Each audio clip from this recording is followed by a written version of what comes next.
ये हमेशा अपनी चाल पे चलने के लिए मजबूर है, क्योंकि इनके नेचर में वही है। इनको आजादी नहीं है। इनकी आजादी हमारी 15 अगस्त 1947 की आजादी को ये आजादी नहीं कबूल करते हैं। ये आजादी अगर कबूल करते हैं तो कहते हैं 2014 तक यहाँ के मुसलमान नागरिक नहीं है या हिंदू ही नागरिक है। उनको नहीं पता है कि धर्म हमारा क्या है। न हिंदू बनेंगे न मुसलमान बनेंगे, इंसान की औलाद है, इंसान बनेंगे। सभी भाई मिल करके देश को आजाद कराया है। तो नफरत की आग बोने वाले क्यों हमें आपको लड़ा रहे हैं? क्यों लड़ा रहे हैं? ये मोदी जी बैठे हमारे देश के मुखिया बाबरी मस्जिद के कब्रिस्तान पे बना रहे हैं मंदिर। उस मंदिर का उद्घाटन बिना बनाए हुए कर रहे हैं। ये शंकराचार्यों का काम है। पुरी के नित्यानंद स्वामी मठाधीश और उत्तराखंड के स्वामी जी शंकराचार्य नहीं आए कि मंदिर का निर्माण ही नहीं हुआ था, किसका करेंगे? ये सारे के सारे श्रेय अपने को ले रहे हैं। जितने भी मनीषी इनके थे, मंत्री थे पूर्व, उन्हीं को रखा गया है ताकि ये मूसर चंद बने रहें। जो हमारी आवाज निकले उसी पे मुहर लगाते रहे और लगा रहे हैं। 11 साल पुराना संविधान अगर हो तो उसको बदल देना चाहिए। ये क्या है इनकी राजनीति? अरे उनको पता नहीं है कि 2 साल 11 महीने 17 दिन हमारे देश के बैठे हुए माननीय नेता का जिसमें पंडित जवाहरलाल नेहरू भी मान दिया जाता है। रास्ते में पानी पीने की व्यवस्था है, सारी सुविधा है। अगर वही नौजवान अपने हक और हुकूम के लिए रोड पर उतर जाए तो लाठी डंडा खाता है और उनको पीठ लहूलुहान हो जाता है।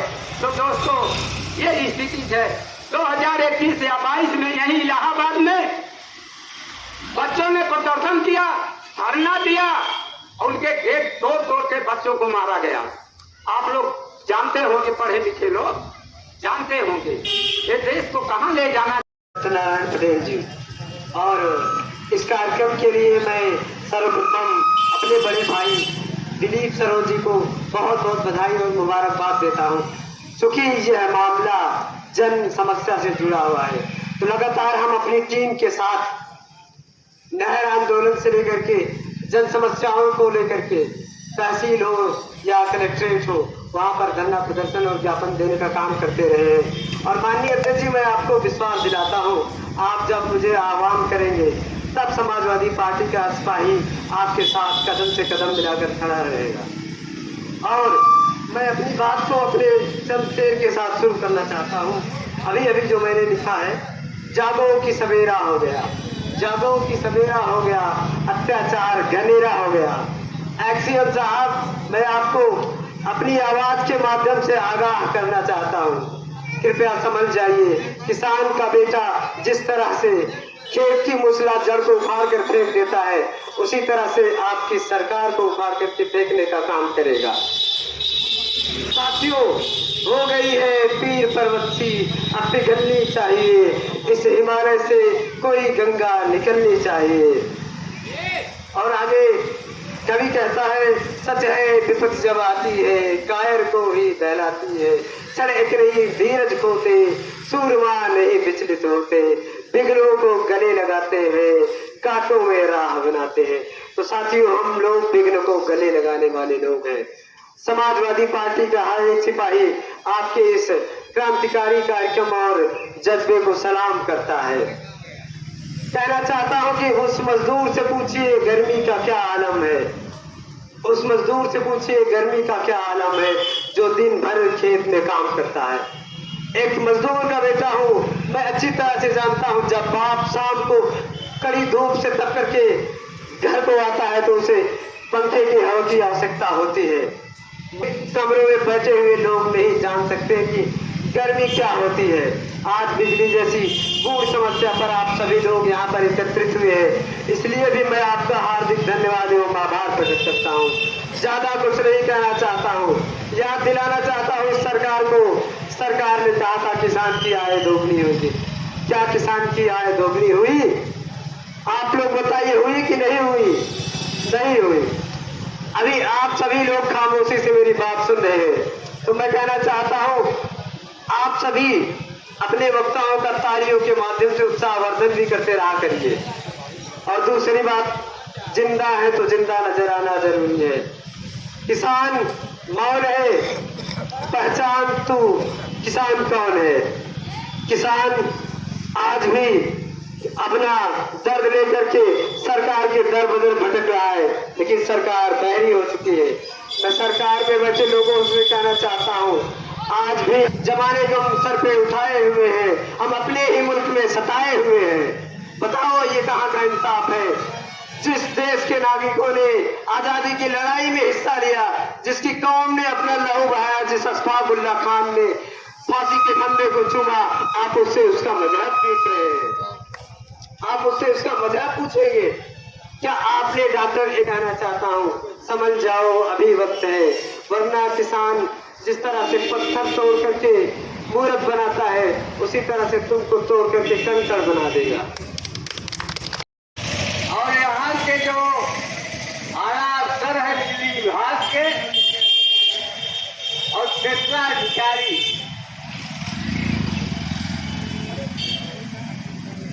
मैं सच और सही बात कहना चाहता हूँ कि जून के महीने में, क्योंकि हमारी निजी ही लाइन जो कनेक्शन लिए हैं वो मुर्साबाद खरोई के बॉर्डर पर है और ट्रांसफार्मर लगा और 3-4 रोज से वो फ्यूज उड़ जाने के वजह लाइन सप्लाई बंद हो गई। हमने काफी प्रयास किया, लाइन मैन से भी कहा, तो हमने पता लगाया कि एसडीओ साहब का मोबाइल नंबर मिल गया। हमने फोन किया कि हम किसान सभा का जिला अध्यक्ष और जिम्मेदार साथी हूँ और हमारा निजी ही आज काम है और कनेक्शन यहाँ फ्यूज उड़ जाने की वजह से नहीं आ रहा है, तो यहाँ के क्षेत्राधिकारी क्या कहता है मैं खुल के कहना चाहता। वो कह रहा कि आप हमारा ही नंबर पाए, क्या बात, ये क्या हो रहा। एक जिम्मेदार आदमी मुखिया परिवार से वो रहन दे रहा, सूचना दे रहा कि अपने आप कर्मचारी को दुरुस्त करिए, और वो कह रहा कि आप हमारा ही नंबर पाए।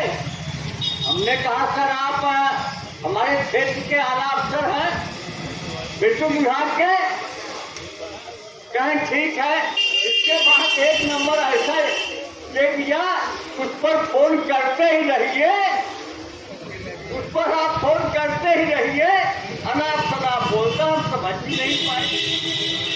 तो ये हाल है यहाँ के। अगर जिम्मेदार साथी अभियंता से हमारे पार्टी के साथी जिला कमांडर अपने सचिव मंडल के साथ मिले और मीठी मीठी बात करके और उसको कूड़दान, तो शासी अभियंता मैं खुल के कहना चाहता हूँ, हमसे आपसे कोई व्यक्तिगत कोई झगड़ा नहीं, संजित नहीं।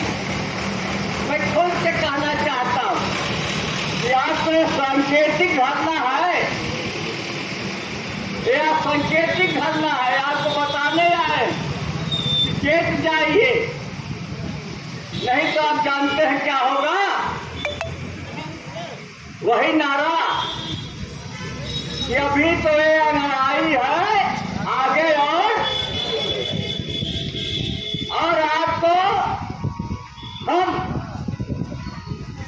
आज इतने संख्या में आए लोग, इसको कम न समझिए और आप लोग भी तैयार हो जाइए और टीम बनाइए गांव में, और हम भी प्रयास कर रहे हैं गांव में विद्युत व्यवस्था के खिलाफ बिजली के। इतनी अच्छी यहाँ के शासी अभियंता अच्छे हैं कि मैं आपसे सच बात कहना चाहता। जब से लाइन खींची हुई है, हो बाबू हो कर्मचारी हो जेई हो जो भी हो, वो किसी न किसी अधिकारी को बुला करके हमारे मांग पत्र को लें। और आपके बीच में फिर हमारे साथियों ने कहा कि आप वही फिर से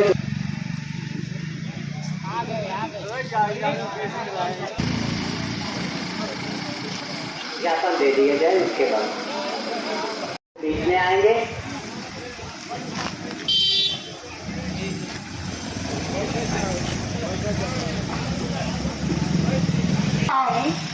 और आप सुनिए और इसको पास करिए।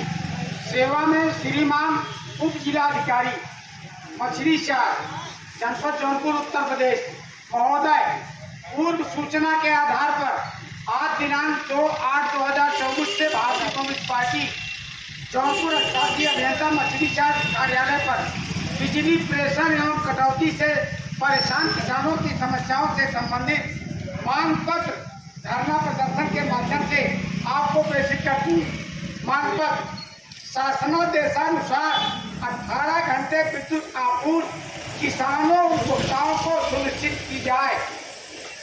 विद्युत आपूर्ति किसानों को लगातार समय पर है। बताइए, ये मंजूर है आपको? पास है?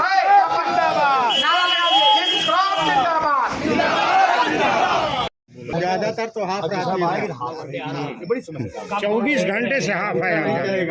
कल 7 फवारा फीडर में फवारा मजबूत फीडर जो है ये भी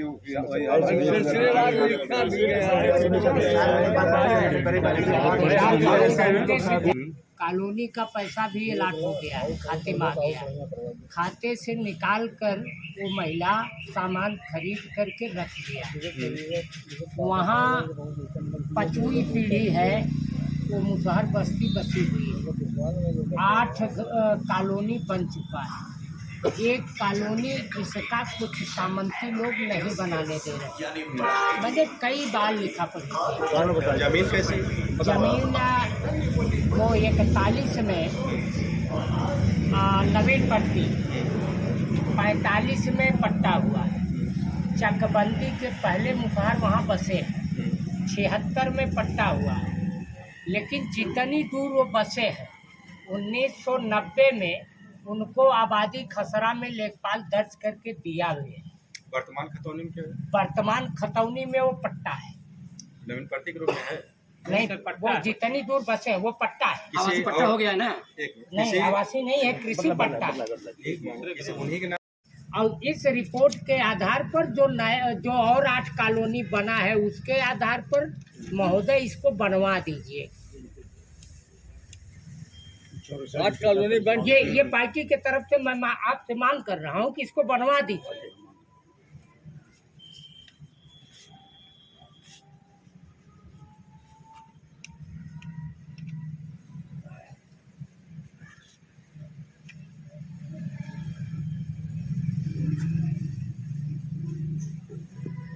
बनाना चाहे तो बन सकता है,